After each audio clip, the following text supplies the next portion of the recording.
नमो अरिहन्ताणं नमो सिद्धाणं नमो आयर्याणं नमो वज्रायाणं नमो लोये सवसाहुणं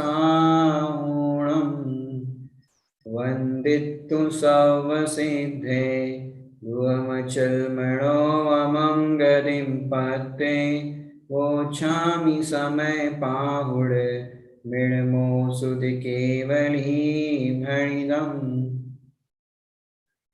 ग्रंथाधिराज समय सार जी, जिसमें हम 31 नंबर की गाथा का स्वाध्याय कर रहे हैं, जिसमें द्रव्येंद्रिय, भावेंद्रिय और उसके विषय, इंद्रिय के विषय, इन तीनों को जीतने की चर्चा चल रही है। माने जीवों को स्तुत्य बना दे, वह जीवों की वास्तव में स्तुति है। जगत में देखा होगा आपने कि स्तुति करने वाले की दासता ही जीवन भर करता रहता है, पर ये जिनेंद्र की स्तुति है जो स्तुत्य बना देती है स्वयं को, अर्थात स्वयं स्तुति करने योग्य हो जाता है। मैंने कल जो अपन ने चर्चा की थी कि ये जो ज्ञान है वो इंद्रियों के माध्यम से प्रवर्तता है, तो वो इंद्रिय ज्ञान कहने में आता है क्या? है तो वो ज्ञान, वो तो अपना जीव का ही ज्ञान है, लेकिन वो ज्ञान इंद्रियों में प्रवर्तन करता है, तो वही ज्ञान को क्या कहने में आता है? इंद्रिय। और वही ज्ञान यदि ज्ञायक के माध्यम से वर्तता हो, ज्ञायक का लक्ष्य करता हो वो ज्ञान, तो वही ज्ञान अतीन्द्रिय कहने में आता है। ज्ञान तो वही है, यानी ज्ञान है वो है तो आत्मा का ही, वो इंद्रियों में प्रवर्तन कर रहा है, वो भी आत्मा का ही ज्ञान है, लेकिन इंद्रियों में प्रवर्तन कर रहा है, इसलिए उस ज्ञान को भी इंद्रिय कह दिया। जो अपन ने दूसरे नंबर पर जो जीतने की बात की थी वो है भावेंद्रिय। सबसे पहले बताई थी द्रव्येंद्रिय, जो शरीर परिणाम को प्राप्त, ये जो शरीर परिणाम को प्राप्त है यह है द्रव्येंद्रिय, वो है जड़। और फिर ये जड़ इंद्रियों का जो व्यापार होता है वो ज्ञान के माध्यम से होता है, और उस ज्ञान के माध्यम से जो इंद्रियों का व्यापार होता है, तो उस इंद्रियों को भावेंद्रिय कहा। जो जानने का होता है वो उसको क्या कहा? भावेंद्रिय। तो दो की तो अपन ने चर्चा की थी, मैंने जो भावेंद्रिय की अपन ने चर्चा की थी कि भावेंद्रिय तब है कि इंद्रियों के माध्यम से, जो भावेंद्रिय के अंदर के इंद्रियों के माध्यम से खंड खंड ज्ञान को ग्रहण करती है, खंड खंड को अपना विषय ग्रहण करती है। ये कौन है? भावेंद्रिय। माने अनुभूति का विषय तो द्रव्येंद्रिय भी नहीं है। मैंने जो जड़ इंद्रिय की बात की थी अपन ने पहले नंबर पर, द्रव्येंद्रिया, तो अनुभूति का विषय तो द्रव्येंद्रिया भी नहीं है। कदाचित मन इंद्रिय तो कहा है, मैंने जो मन में विचार चलता है, इसलिए टोडरमल जी साहब ने उसमें लिखा है मोक्षणाम प्रकाशक में कि ये मन द्वारा हुआ ऐसा भी, और फिर पश्चात तो मन की भी क्या बात करे, मन पंछी मर जावे, माने जो निर्विकल्प दशा होती है वहां मन का विषय भी नहीं रहता, तब वही ज्ञान, माने जो ज्ञान है वही ज्ञान अतीन्द्रिय हो जाता है, और उसी को स्वानुभव प्रत्यक्ष भी कहते हैं। क्या कहते हैं? उसी को स्वानुभव प्रत्यक्ष भी कहते हैं। और उसमें जो प्रदेश प्रत्यक्षता तो नहीं है, माने उस ज्ञान के अंदर प्रदेश प्रत्यक्षता तो नहीं है, पर अनुभव प्रत्यक्षता ऐसी है जैसी केवली भगवान को। किसको है? केवली भगवान को। माने आपको आत्मा को ग्रहण करने के लिए अलग से कहीं से कुछ लाना नहीं पड़ेगा। अब अपन पहले गाथा का पाठ करते हैं, फिर अपन आगे जो जहां से टीका अपनी चर्चा होनी है वहां टीका की चर्चा करेंगे। पहले गाथा पाठ करते हैं।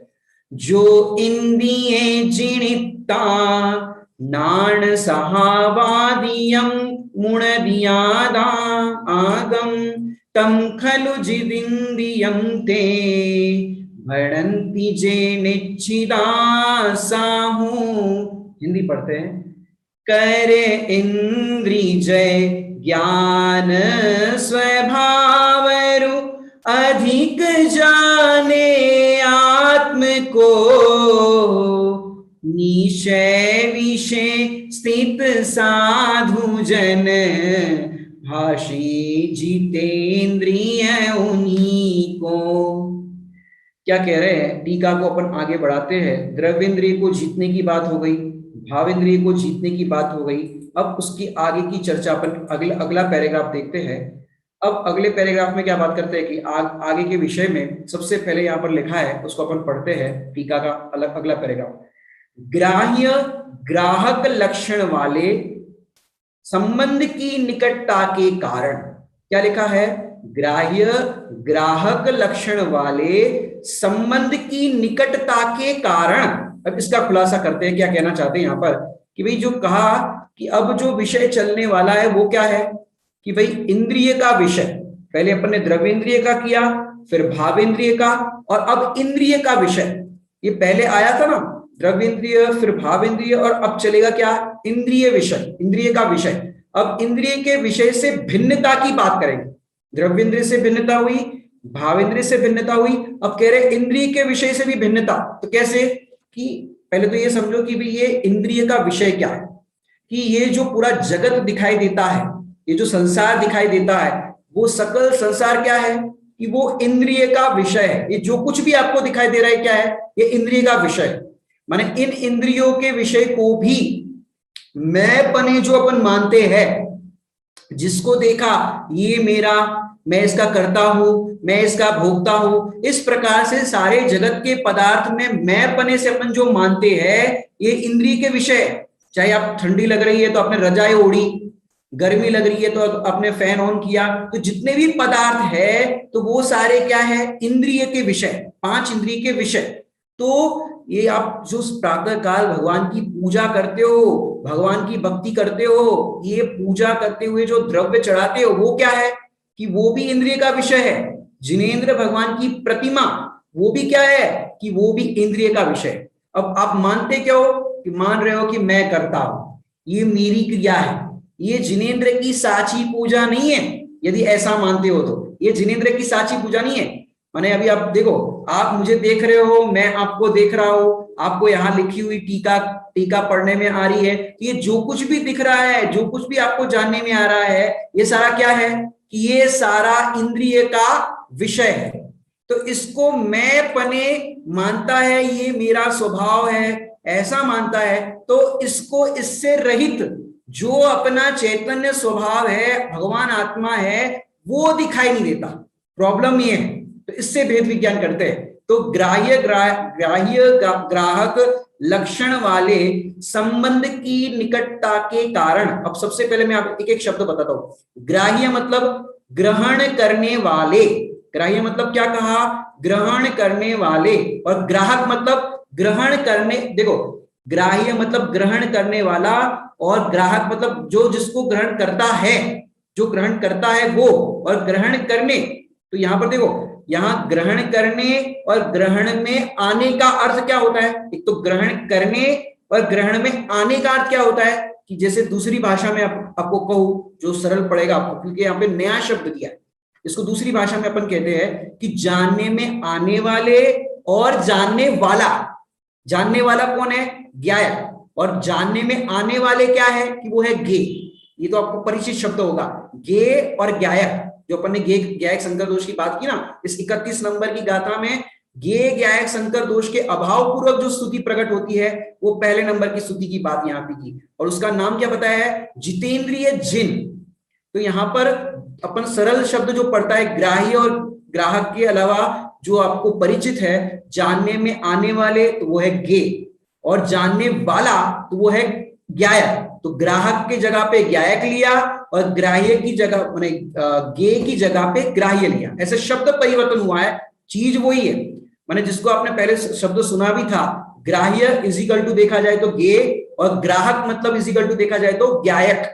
तो ग्राह्य और ग्राहक कहे कि गे ज्ञायक कहो, दोनों एक ही बात है, इसलिए कंफ्यूजन नहीं करना कि भाई यहाँ पर ये ग्राह्य और ग्राहक की क्या बात आ रही है।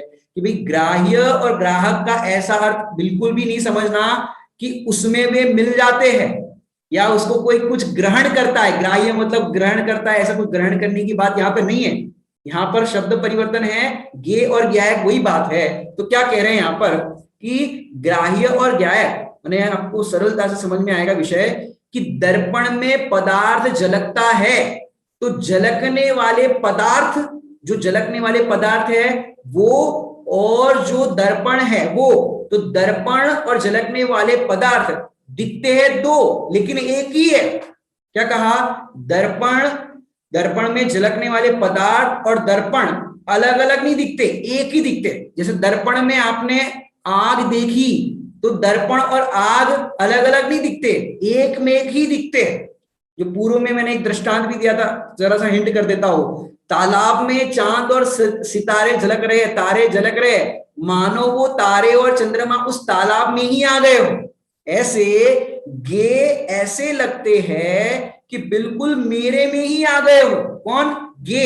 मैंने जब देखते हैं, जानते हैं, तो जानने में आता है ना वस्तु स्वरूप जितना भी, तो वो सारा ऐसा लगता है मेरे में ही आ गए हो, बिल्कुल मेरे में भी। जिसको प्रवचन सार जी की भाषा में ऐसा लिखा है वहां पर कि मानो वो इसमें ही समा गए हो, कीलित हो गए हो, मानो वो पूरे विश्व को पी के बैठा हो, ऐसा वहां पर प्रवचन सार जी में लिखा। परंतु जो कुछ झलकता ज्ञान में वह गे नहीं, बस ज्ञान है।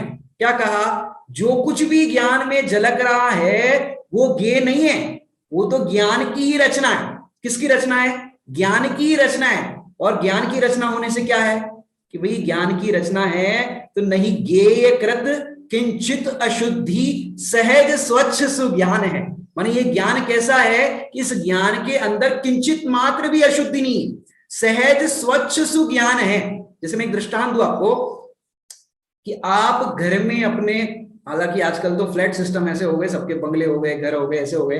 पुराने जमाने में ऐसा होता था, पहले आंगन होता था और वहीं पे चौका बनता था। लोग बाहर से आते थे, पैर धोकर के सीधे चौके में प्रवेश करते थे, बाकी अंदर रहने के कमरे वगैरह होते थे। तो समझो चौके के अंदर आपके, जहां पर आपका भोजन बन रहा है, अब चौके के अंदर एक दर्पण रखा हुआ है और दर्पण आपका सड़क की तरफ है। अब एक सुअर पीआईजी गटर में से नहा करके बाहर आया और सड़क पर आपके घर के सामने आकर के खड़ा हो गया। अब वो सुअर कहां दिख रहा है? आपके दर्पण में। और दर्पण में दिख रहा है, वो दर्पण कहां है? चौके में। अब छोटा सा बच्चा आया जिसको अपन ने थोड़ा बहुत शुद्धता का ज्ञान बताया था, यहाँ पर अशुद्ध कपड़े पहन करके नहीं आना, अशुद्धता वाली यहाँ ये नहीं करना। अब बच्चे ने जैसे ही देखा दर्पण के अंदर सुअर, उसने कहा मम्मी चौका अशुद्ध हो गया। बोले बेटा क्या हुआ, क्यों क्यों अशुद्ध हो गया? कि देखो चौके में सुअर आ गया। अब चौके में सुअर आया कि नहीं आया? वो गटर में से नहा करके काला काला दिख रहा है। अब आपका चौका पूरा अशुद्ध हुआ कि नहीं हुआ? कि बेटा ये चौके में गटर में नहाया हुआ सुअर दिख तो रहा है लेकिन इस चौके में अंदर प्रवेश नहीं किया, इसलिए अपना चौका अशुद्ध नहीं हुआ। ऐसे तेरे ज्ञान के अंदर विकारी पर्याय, विकारी ये जो क्रोध मान माया लोभ ये सब कुछ झलकता है, लेकिन तेरा ज्ञान है वो अशुद्ध नहीं हुआ। नहीं गेय कृत किंचित अशुद्धि, जिसको आप छठी गाथा में पढ़ सकते हो, टीका में शब्द लिया है, ज्ञान में गेय कृत अशुद्धता नहीं होती। ज्ञान तो स्वच्छ और निर्मल ही रहता है। माने मुझे तो जानने वाला ही ज्ञान में आता है, जो जानने में आ रहा है वही ज्ञान आता है। माने ये जो इंद्रिय ज्ञान है, माने ये जो बोल आपने सुने होंगे, ये इंद्रिय ज्ञान ज्ञान नहीं है। लालचंद भाई बोलते थे इंद्रिय ज्ञान ज्ञान नहीं, तो अतीन्द्रिय ज्ञान ज्ञान है और इंद्रिय ज्ञान ज्ञान नहीं। इंद्रिय ज्ञान को ज्ञान ही नहीं कहा कि उस ज्ञान को ज्ञान क्या कहे जो इंद्रियों का लक्ष्य करता है। तो अतीन्द्रिय ज्ञान ज्ञान है, इंद्रिय ज्ञान ज्ञान नहीं, ये बताया। और अब मैं तो मात्र जानने वाला भी स्वयं हूं। ये जानने वाला है कौन है? कि ये मैं स्वयं हूं। तो जानने में आने वाला भी स्वयं हूं और जानने वाला भी स्वयं हूं। माने आप जिसको आप पढ़ सकते हो, बड़े पंडित साहब की पूजन के अंदर दोहा आता है, एक पूजन के अंदर, आप ही ज्ञायक देव हैं, आप ज्ञान आप का गे, अखिल विश्व में आप ही ध्येय गेय श्रद्धे। आप ही ज्ञायक देव है। यहाँ तो बात समझ में आती कि मैं तो ज्ञायक हूं, ज्ञायक देव है, ये तो समझ में आती है। आप ही ज्ञायक देव है और आप का गे, कि मेरे ज्ञायक के अंदर मेरा ज्ञायक ही अनुभव में आ रहा है, वही मेरे ज्ञान का विषय बन रहा है। तो जो ज्ञान का विषय बन रहा है ज्ञायक, वही ज्ञेय बन गया, और जो जानने वाला है वो ज्ञायक। तो आप ही ज्ञायक देव है और आप आपका ज्ञेय। ऐसे मैं ही मैं हूं, तो जानने वाला भी मैं हूं और वो मैं स्वयं हूं। कलश टीका के अंदर पांडे राजमल जी साहब कहते हैं कि यदि ज्ञान का स्वभाव ज्ञेयों के जानने का है, तो जिस ज्ञान में ज्ञेय न झलके उस ज्ञान को दिव्य कौन कहेगा? मैंने महिमा तो अपने ज्ञान स्वभाव की है और किसी की नहीं है। मैंने स्वयं ही गायक है, स्वयं ही गे है। मैंने जगत में ये नहीं कहना पड़ेगा कि भाई ये गे है, ये गे है। अरे तेरे ज्ञान में जो झलक रहा है वो गे है, और मेरे ज्ञान में तो मात्र गायक ही झलक रहा है और कुछ भी नहीं। उन्होंने देखो पहले ऐसा मानता था ये जीव, आंख से ज्ञान हुआ, माने ये उगाड़ ज्ञान है ना, क्षयोक्षम ज्ञान, इससे इस जीव को ऐसा ही लगता है। मैंने टाइम है तो आपने टाइम देखा तो घड़ी देख करके पता चला कि नहीं चला कि कितने बजे? आपको पता कैसे चला कि 7:15 बजे प्रवचन चालू हो रहा है? आपने घड़ी देखी 7:15 की, चलो टाइम हो गया प्रवचन का, तो आपको घड़ी देख करके पता चला ना। ये जीव मानता है ऐसा कि घड़ी देख करके पता चला, तो ये क्या है कि ज्ञान ज्ञेयों से हुआ ऐसा मानता है। घड़ी देख करके पता चला तो ऐसा लगता है कि इससे पता चला कि ज्ञान ज्ञेयों से होता है, ऐसा मानता है। तो उसका ज्ञान ज्ञेयों को मानो पी गया। देखो टीका को अपन पढ़ते क्या कह रहे हैं। ग्राह्य ग्राहक लक्षण वाले संबंध की निकटता के कारण, ये ऐसा अपने को क्यों लगता है कि ज्ञान में गे झलक रहे हैं, मैं गेयों से जानता हूं, ये प्रॉब्लम क्यों खड़ी होती है कि इस कारण से कि ज्ञान ज्ञान से होता है, गेयों से नहीं। लेकिन ये क्या कहते हैं, गे ज्ञायक संबंध की अति निकटता के कारण, जो यहां पर शब्द पड़ा ग्राह्य ग्राहक लक्षण वाले संबंध की अति निकटता के कारण, ये निकटता के कारण ऐसा अपने को भेद दिखाई नहीं देता। जो यहां पर आप आगे लिख रहे हैं, निकटता के कारण जो अपने संवेदन अनुभव के साथ परस्पर एक जैसी दिखाई देती। क्या कह रहे हैं यहां पर कि अपने संवेदन अनुभव के साथ परस्पर एक जैसी हुई दिखाई देती है, ऐसी भावेंद्रियों के द्वारा ग्रहण किए हुए। अब क्या क्या कहना चाहते हैं यहाँ पर, अनुभव में बहुत सुंदर सुंदर शब्दों का यहाँ पर प्रयोग किया गया है कि अपना ज्ञान कैसा है, अपना स्वभाव कैसा है। इतने सुंदर सुंदर यहाँ पर बात बताई है। माने देखो इंद्रिय ज्ञान ज्ञान नहीं है, ये दूसरे पैराग्राफ में बताया, और जानने वाला ही जानने में आ रहा है, ये तीसरे पैराग्राफ में बताया। क्या कहा, जो लालचंद भाई का बोल है कि इंद्रिय ज्ञान ज्ञान नहीं है, जाननारो जनाए से खरेखर पर कई जनातु नहीं, वो ऐसा कहते थे। तो इंद्रिय ज्ञान ज्ञान नहीं है, ये दूसरे पैराग्राफ में, और जानने वाला ही जानने में आ रहा है, ये तीसरे पैराग्राफ में। मैंने वो जो बोलते हैं वो इस गाथा की टीका में से आया है, यहाँ उसका मतलब लिखा हुआ बीज है। तो इंद्रियों के विषयों से रहित मैं कैसा हूं कि मैं तो परमानंद की खान हूं, पर ये दिखाई नहीं देता। क्यों नहीं दिखाई देता कि ये ग्राह्य ग्राहक लक्षण वाले संबंध की निकटता के कारण, और जो अपने संवेदन अनुभव के साथ परस्पर एक जैसी दिखाई देती। माने गे ग्राहक संबंध की निकटता के कारण क्या होता है कि जानने में आ रहा है वो पदार्थ और मैं एक ही जैसा लगता है। क्या कहा, जो जानने में आ रहा है वो पदार्थ और मैं उसको जानने वाला, तो दोनों एक जैसा लगते हैं। माने शब्द जो आप सुन रहे हो तो वो शब्द और शब्द जो आपको कान में पड़े और आपने उसको जाना, तो दोनों को एक रूप ही मान लेता है, मैं उससे अलग हूं ऐसा नहीं लगता। माने संबंध की ऐसी निकटता है कि वो भिन्नता इस जीव को भाषित नहीं होती। टोडरमल जी की भाषा में कहे, जो टोडरमल जी कहते हैं कि जिससे भाषित होती है वह मिथ्यात्व के उदय में प्रकट होता नहीं।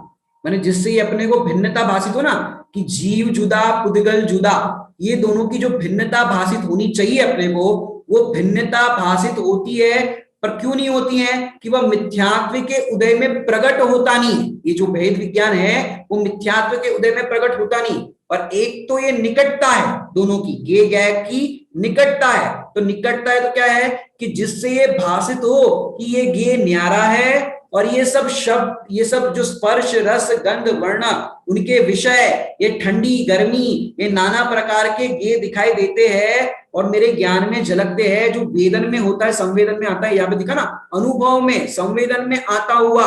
तो ये जो अपने को समझो दुखता है ना कि मेरे ये घुटन दुख रहे हैं, कमर दुख रही है, सिर दर्द हो रहा है, तो ये दर्द हो रहा है तो किसमें हो रहा है? ये दर्द तो सिर में हो रहा है और जीव मानता है मेरे में दर्द हो रहा है। ये दर्द मुझे हुआ कि मैं तो ज्ञायक हूं, और जो मेरे ज्ञान में ये पीड़ा झलक रही है वो गे है, लेकिन अति निकटता के कारण ऐसा मानता है कि ये मुझे ही हो गया। तो मैं तो ज्ञायक हूं, और ये पीड़ा है वो ज्ञेय है, तो मैं ज्ञायक हूं तो मेरे में ये पीड़ा नहीं होती, ये सर्दी गर्मी मेरे से भिन्न है। और ऐसा ज्ञान ऐसे मुनियों को, ऐसे ज्ञानियों को होता है। तो ऐसे उपसर्ग आदि की परिस्थिति के अंदर भी ज्ञानी धर्मात्मा ऐसे पाप के उदय में भी अपने को ज्ञायक अनुभव करते हैं, अपने को इन ज्ञेय रूप नहीं करते। मेरे में तो एक जानने वाला ही अनुभव में आ रहा है। तो क्या कह रहे हैं यहां पर कि ये परस्पर, माने ये परस्पर एक जैसी दिखाई देती है, ऐसी भाव इंद्रियों के द्वारा ग्रहण किए हुए इंद्रियों के विषयभूत स्पर्शादि पदार्थ को अपनी चैतन्य शक्ति, यहां पर इतना शायद पूरा नहीं दिख रहा होगा, भावेंद्रियों को ग्रहण ग्रहण किए हुए, इसके बाद का यहां पर आपको बताते हैं ग्रहण किए हुए, हाँ, इंद्रियों के विषयभूत स्पर्शादि, क्या कह रहे हैं, इंद्रियों के विषयभूत स्पर्शादि पदार्थों को, इंद्रियों के विषयभूत स्पर्शादि पदार्थों को, फिर कह रहे अपनी चैतन्य शक्ति की स्वयमेव, क्या शब्द दिया है, अपनी चैतन्य शक्ति की स्वयमेव अनुभव में आने वाली, माने देखो स्वयमेव अनुभव में आ रहा है, इसके लिए कुछ करने की जरूरत नहीं, स्वयमेव अनुभव में आने वाली।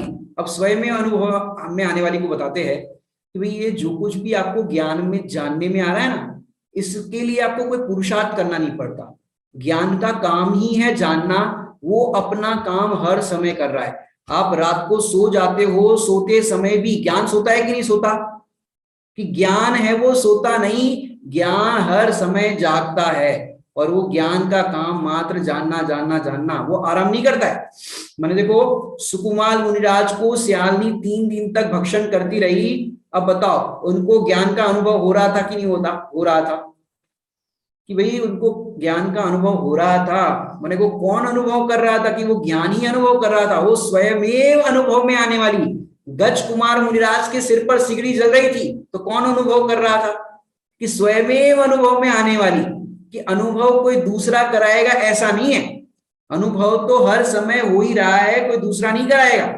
तो ये अनुभव में आने वाली स्वयमेव, तो क्या कह रहे हैं यहां पर, अनुभव में आने वाली, अनुभव में आने वाली। फिर अगला शब्द है असंगता के का, असंगता के द्वारा अपने से अलग किया, सो यह द्रव्येंद्रियों का विषयभूत पदार्थों को जीतना हुआ।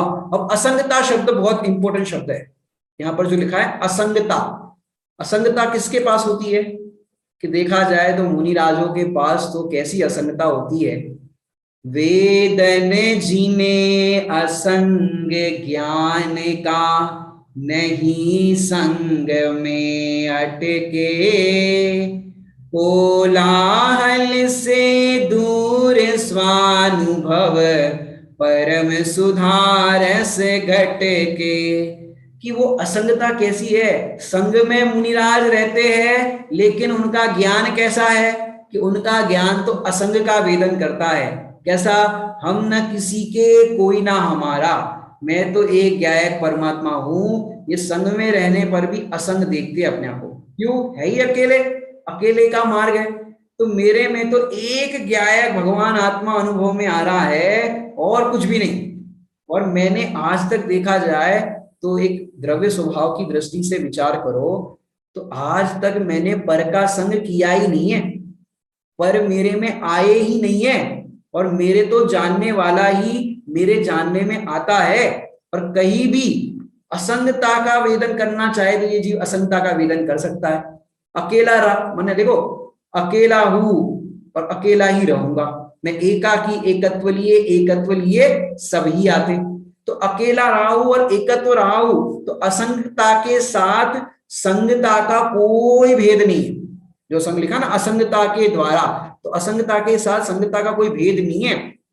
और ये कैसी असंगता है पता है आपको, कि संग रूप हुआ ही नहीं, असंग पना गया ही नहीं कभी जीव का, असंग पना तो ज्यो का त्यो इस जीव का बना रहा है। जो 96 नंबर की गाथा नियम सार जी में कहते हैं, निज भाव को छोड़े नहीं, किंचित ग्रहे पर भाव नहीं, जाने व देखे मैं वही, ज्ञानी करे चिंतन यही। ऐसे ये असंगता जो है अपनी, वो असंगता कैसी है? असंगता छोड़े नहीं किंचित गहे, संगता नहीं जाने व देखे मैं वही, ज्ञानी करे चिंतन यही। तो ज्ञानी ऐसा चिंतन करते हैं, असंगता को छोड़ता नहीं और संगता को ग्रहण नहीं करता। लेकिन हमको तो कहीं भी कुछ किसी के साथ मैंने कहीं भी जाना हो तो भैया तुमको मेरे साथ आना पड़ेगा, मैं अकेले नहीं जाऊंगा, मेरे को अकेले अकेले अच्छा नहीं लगता, कोई ना कोई साथ होना चाहिए। सफर में भी कोई ना कोई साथ होना चाहिए। क्यों होना चाहिए? तो बातचीत करने के लिए तो कोई ना कोई चाहिए ना। तो ये जीव को अनादि से असंग स्वभाव होने पर भी संग की रुचि है, कोई ना कोई होना चाहिए। अरे कौन होगा तेरे साथ? आजकल कोरोना जिसको हो जाता है, बोलते हैं वहां पर उसको जब हॉस्पिटल में भर्ती करते हैं तो वहां कोई को मिलने की परमिशन नहीं मिलती, वो बस अकेला रहेगा। तो अकेला रहेगा तो जीव दुखी हो जाएगा कि किसको मिलने नहीं दे रहे हैं, कोई बात नहीं कर सकता, हॉस्पिटल में भर्ती हो गए, अब क्या करें। अब उनकी तो कंडीशन खराब हो गई है, अब तो वो बस कुछ दिन में इनका कुछ ना कुछ हो जाएगा। तो भाई ऐसे इस जीव के मरण तो माने जीव का मरण नहीं होता, बात सही है, समय सार की चर्चा चल रही है।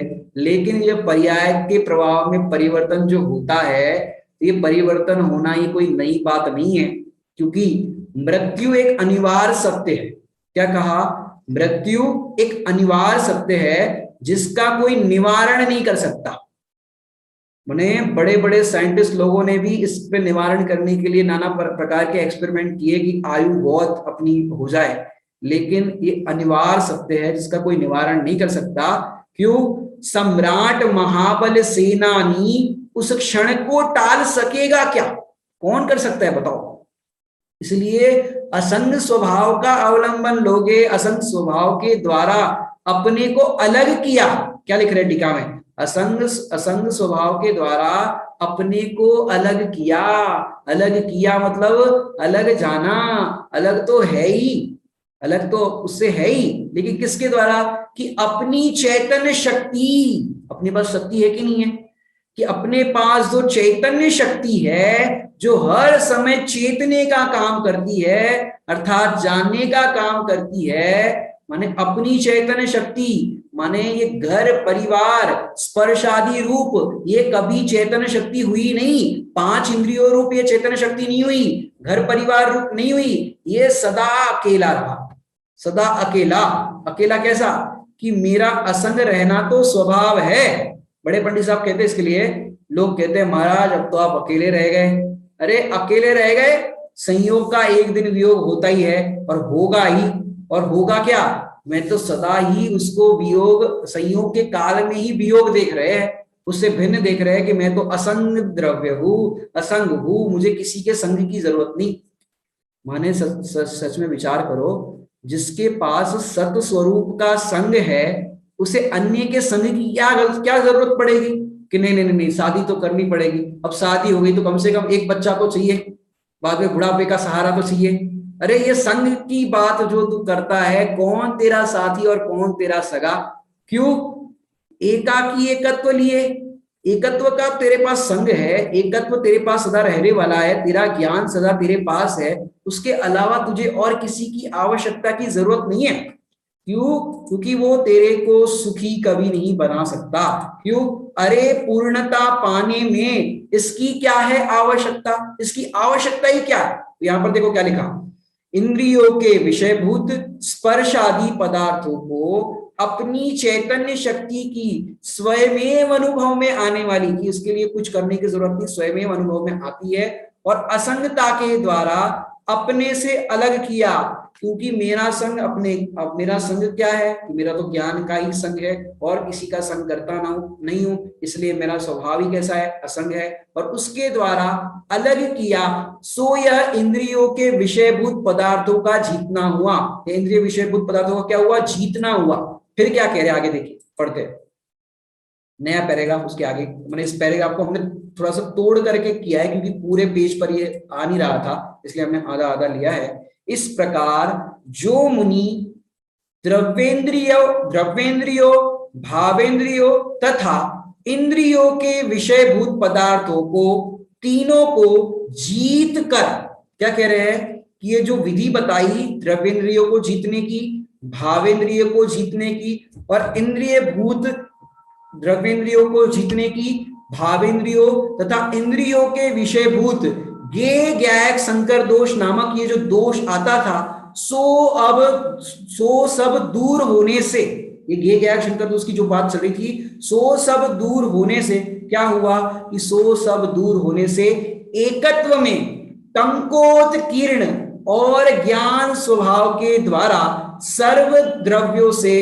परमार्थ से भिन्न ऐसे अपने आत्मा का अनुभव करते हैं। क्या कह रहे हैं यहां पर, समझते हैं अपन। देखो कि इस प्रकार मुनि द्रव्येंद्रियों, भावेंद्रियों तथा इंद्रियों के विषयभूत तीनों को क्या किया, जीता। जीतने की विधि तीनों प्रकार की हमने बता दी कि इस प्रकार आचार्य भगवान कह रहे हैं कि इस प्रकार जीता जाएगा।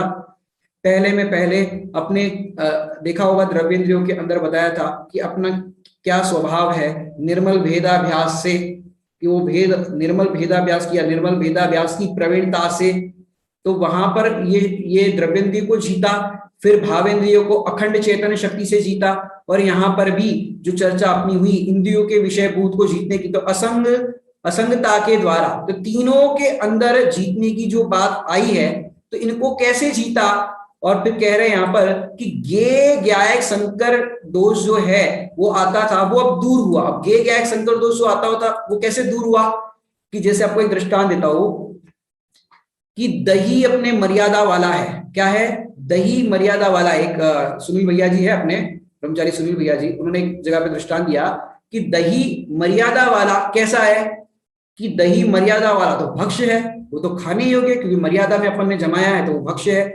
लेकिन उस दही के साथ और एक चीज अपन कहना चाहेंगे कि जो दाल है, दाल जो आप दाल खाते हो ना, दाल, तो दाल भी मर्यादा वाली और दही भी मर्यादा वाला, दोनों क्या है, मर्यादा वाले।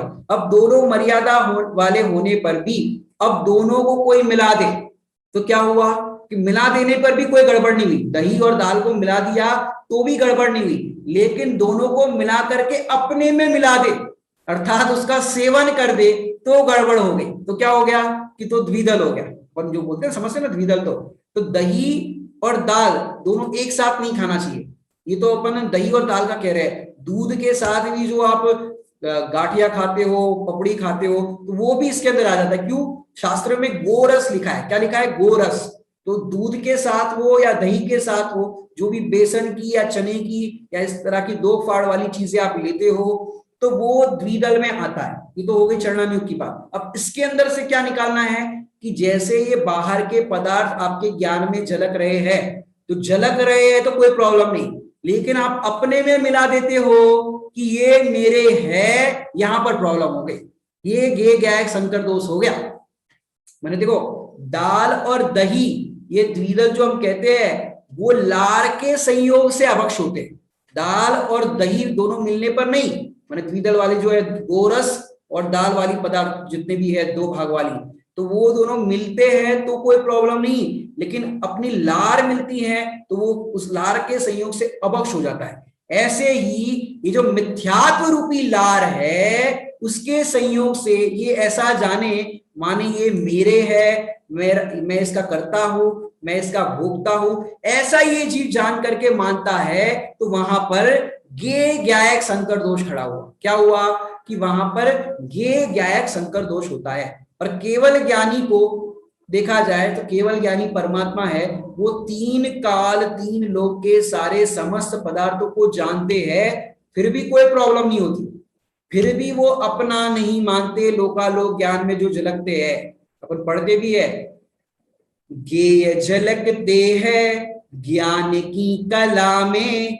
कैसा ये अद्भुत कलाकार है, सृष्टि को पीता फिर भी अछूता, स्वर्ग में भी ऐसा कमाल नहीं है। ये केवल ज्ञानी परमात्मा कैसे है कि सारे जगत को जानते हैं, और कैसा ये अद्भुत कलाकार है कि कैसे कलाकार है, सारे जगत को जानते हैं फिर भी अछूता, सृष्टि को पीता माने सारे सृष्टि के गेयों को जान रहे हैं फिर भी अछूता, फिर भी उनसे अप्रभावी रहते हैं। कितने ही गे जल के तो भी किसी को अपना नहीं मानते, ये अद्भुत कलाकार है। अरे भगवान के दर्शन करने जाते हो तो भगवान से कला सीखो कि भगवान आप कैसे जानते हो। हमें और कुछ नहीं सीखना है, आपसे सिर्फ जानने की कला सीखनी है। बताओ, कोई ऐसी प्रार्थना करे भगवान से कि आपसे हमें और कुछ नहीं चाहिए, हालांकि भगवान नहीं देते, ये बात भी इंक्लूड है इसके अंदर, फिर भी भक्ति की भाषा में हम भगवान से कहते हैं कि हे प्रभु, हमको तो बस आपसे जानने की कला सीखनी है। यदि कोई जानने की कला सीख ले भगवान से, तो बताओ उसका क्या होगा? कि भाई उसका कल्याण हो जाएगा। भगवान जिस तरह से जानते हैं, ज्ञेय ज्ञान में झलकने पर भी उससे अप्रभावी रहते हैं, पर को अपना नहीं मानते, मैं पने ये मेरे है, मैं इसका करता हूं भोगता हूं, ऐसा नहीं मानते। तो ऐसी भगवंतों से कला यदि हमने सीख ली, तो सारे जगत के अंदर हमारा क्या होगा? कि सारे जगत के अंदर हमारा जय जयकार होगा। कैसा जय जयकार होगा? कि जैसे भगवंतों की हम जय जयकार करते हैं, जयनाथ गाते हैं, वैसा हमारा भी होगा। कैसे होगा? कि जो इस तरह से भगवंतों की तरह जानने देखने की कला उसके अंदर आ गई, तो वो अब संसार में नहीं रहेगा, अल्प काल में मोक्ष की प्राप्ति हो जाएगी। क्योंकि पूरा जगत के अंदर देखो जानने का ही तो है, जीव का स्वभाव उतना ही है, जानना देखना, और कुछ करना ही नहीं है। और ये जीव मानता है कि मैंने किया, मैं करता हूं भोगता हूं, तो संसार खड़ा हो गया। माने केवल ज्ञानी परमात्मा से ये सीखो विधि, और उनको इतना लोकालोक ज्ञान में झलकता है, फिर भी ज्ञेय ज्ञायक संकर दोष नहीं होता। कब कब नहीं होता? कि अनंत काल के लिए वो अब भगवान बन गए हैं, अब उनको अनंत काल तक वो इसी रूप में जानते रहेंगे, मात्र ज्ञाता रूप। अब उनको ज्ञेय ज्ञायक संकर दोष का अभाव हो गया। मैंने जानन पना है, ये दुख का कारण नहीं है। जो जानते हैं हम, वो दुख का कारण नहीं है। पर जानन पने के साथ जो मोह है, ये मोह मतलब ये मैं हूं, ये मेरे में है, इसका नाम है संकर दोष। दोनों को मिला देना, गे और ज्ञान दोनों को एक में कर लेना, इसका नाम क्या है? संकर दोष। यहां पर क्या लिख रहे हैं? सो सब दूर होने से, ये जो ज्ञेय ज्ञायक संकर दोष है, सो सब दूर होने से एकत्व में टंकोत किरण और ज्ञान स्वभाव के द्वारा सर्व द्रव्यों से परमार्थ से भिन्न ऐसे अपने आत्मा का अनुभव करता है। वाह, कितनी सुंदर बात बताई यहां पर। एकत्व में टंकोत किरण, पर में नहीं, अपने एकत्व में, अपने में। माने टंकोत किरण का अर्थ क्या होता है? उकेर दिया गया हो। टाकी से उकेरते ना, टाकी से, टाकी मतलब वो छेनी से करते हैं ना प्रशस्ति। अपन जो मंदिर के अंदर भगवान होते हैं, तो भगवान के नीचे जहाँ चिन्ह होता है, वहां प्रशस्ति लिखी जाती है, भाई ये कौन से सन में प्रतिमा स्थापित हुई है, किसके द्वारा हुई है, कौन सी आमनाएं में हुई है। तो जो प्रशस्ति उस पर उकेरी जाती है, या शिलालेख पर जो कि भाई कुंद स्वामी विदेश क्षेत्र में गए थे, ये अपने को किससे पता चलता है? कि वो जो टाकी से उकेरे हुए शिलालेख होते हैं, उससे पता चलता है। तो वो टाकी से उकेरे हुए कैसे? कि भाई वो टाकी से उकेरे हुए हैं, वो मिटेंगे नहीं। पानी से हो तो मिट जाएगा, पेंसिल से हो, पेन से हो, इस तरह से हो तो काल पा करके सब बारिश से, इससे उससे मिट जाएगा। लेकिन टाकी से उकेरा हुआ मिटता नहीं है। ऐसे ही मैं एक ज्ञाता भगवान हूं, ये एकत्व में टंकोत के, मैं ज्ञाता भगवान हूं, ये टंकोत के, ये कभी भी मिटने वाला नहीं है। जीव का जो स्वभाव है वो हमेशा हर काल में हर समय मात्र ज्ञाता रहेगा, ये मिटेगा नहीं, मिटने वाला नहीं। इसलिए इसको कहते हैं टंकोत किरण, माने ज्ञान। और फिर देखो टंकोत किरण, फिर क्या कह रहे हैं? ज्ञान स्वभाव के द्वारा, क्या कह रहे हैं? ज्ञान स्वभाव के द्वारा सर्व द्रव्यों से परमार्थ से भिन्न ऐसे अपने आत्मा का अनुभव कर रहे हैं। तो देखो, ऐसे अपने आत्मा का अनुभव करते हैं, ऐसे आत्मा की बातें करते नहीं लिखा, ऐसे अपने आत्मा का अनुभव करते हैं। और अब तक अनुभव नहीं हुआ, इसका मतलब कि हम आत्मा की सिर्फ बातें कर रहे हैं, अनुभव नहीं कर रहे। बड़े पंडित साहब एक बार बोले कि जैसे लोग अपने भजन की अंताक्षरी खेलते हैं ना, भजन की अंताक्षरी, कि भाई म से किसी ने भजन गाया, फिर ह आया तो ह से भजन गाओ, ऐसा खेलते हैं ना। तो बड़े पंडित साहब बोले ऐसे वाक्यों की आप अंताक्षरी खेलो। कैसे अंताक्षरी खेलोगे? तो किसी ने बोला मैं गायक हूं, तो ह से बोलो, अरे हूं तो अनुभव करो। अरे नहीं नहीं नहीं, राग तो है, अरे राग से भिन्न देखो। ऐसे अपने आप को इस तरह से अंताक्षरी खेलो जिससे आपको यहाँ जो आप टीकाएं पढ़ते हो, टीकाओं का एक एक शब्द आपके दिमाग में घूमेगा, उस टीकाओं को आप चिंतन करोगे, मनन करोगे और फिर ऐसा निर्णय करोगे। कैसा निर्णय करोगे कि भाई मैं तो आत्मा हूं और यही मेरे अनुभव में आ रहा है। ऐसे आत्मा की अनुभूति जो वेद्य वेदक भाव से आस्वादन करते हैं, वे निश्चय से क्या है कि वे निश्चय से जितेंद्रिय है। क्या है कि वे निश्चय से जितेंद्रिय। यहाँ पर लिखा ज्ञान स्वभाव के द्वारा सर्व द्रव्यों से परमार्थ से भिन्न ऐसे अपने आत्मा का अनुभव करते हैं। फिर आगे क्या लिखते हैं, वे निश्चय से जितेंद्रिय जिन है। और कैसा, ब्रैकेट में क्या लिखा कि जो इस प्रकार का अनुभव करते हैं वो निश्चय से जितेंद्रिय जिन है। और फिर वे ज्ञान स्वभाव अन्य अचेतन द्रव्यों में नहीं है। माने जो मेरा ज्ञान स्वभाव है, जानने देखने का स्वभाव है, वो अन्य अचेतन द्रव्यों में नहीं है। तो अचेतन द्रव्यों में नहीं है, इसलिए उसके द्वारा आत्मा सबसे अधिक है। माने अन्य अचेतन द्रव्यों से अधिक है, अर्थात भिन्न है। अचेतन द्रव्य का स्वभाव कैसा है और चेतन द्रव्य का स्वभाव कैसा है? कि अचेतन द्रव्य का स्वभाव तो जड़ रूप है और चेतन द्रव्य का स्वभाव कैसा है? यहाँ पर लिखा देखो, कैसा है वह ज्ञान स्वभाव। वे बताओ तो सही कैसा है ज्ञान स्वभाव। बता रहे, कोई बात नहीं, आप समझिए क्या कैसा है भाव। तो यहाँ पर बता रहे, देखो अंतिम जो टीका के यहाँ पर बोल है, यहाँ पर एक दो बाकी है कि विश्व के समस्त पदार्थों के ऊपर तिरता हुआ। क्या कह रहे हैं यहाँ पर? विश्व के समस्त पदार्थों के ऊपर तिरता हुआ, डूबता हुआ नहीं लिखा, तिरता हुआ, ऊपर ऊपर तैर रहा है। विश्व के समस्त पदार्थों के ऊपर तिरता हुआ, अर्थात तिरता हुआ मतलब उन्हें जानता हुआ भी उनरूप नहीं होता है। जानता तो है ज्ञेयों को, लेकिन ये ज्ञायक उनरूप नहीं होता। क्यों नहीं होता? क्योंकि उनका संग नहीं करता है। आत्मा का स्वभाव है वो असंग है, वो उसका संग नहीं करता।